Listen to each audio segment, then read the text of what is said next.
वा वर्षाताई वा, म्हणजे काय ॲक्टिंग केली आहे तुम्ही, लाजवाब, म्हणजे आयुष्यभराचा पूर्ण एक्सपिरियन्स लावलात तुम्ही, तरीही आम्हाला कळालं की तुम्ही ॲक्टिंग करत होतात, म्हणजे पूर्ण फ्लॉप गेले.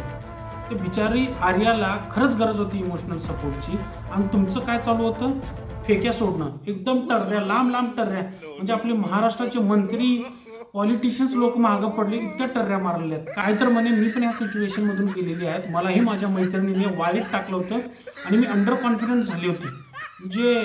आणि कधी ते जेव्हा ते कॉलेजमध्ये होते, कोणत्या वयात, 14व्या वर्षी.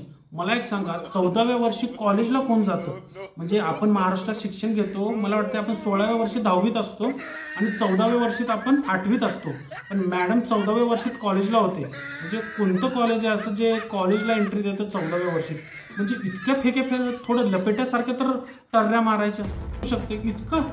तुम्ही इतक्या अव्वल दर्जाचे ॲक्टर आणि तुम्हाला शोभतं का, आणि काय तर डायरेक्ट रडायला लागल्या हक करून, आणि त्या रडण्यात पण एक अश्रू नाही डोळ्यातून, मेकअप खराब होईल ना, कसं काय अश्रू येणार.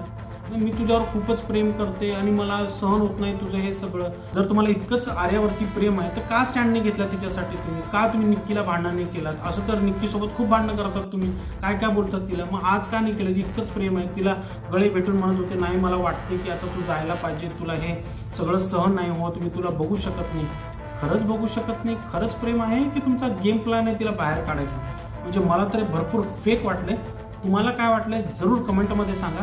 म्हणजे पूर्ण नाटक होतं, काहीही रडणं आलेलं नाही, काहीही प्रेम नव्हतं, असं मला माझं वैयक्तिक म्हणणं आहे. तुम्हाला काय वाटतं कमेंटमध्ये सांगा.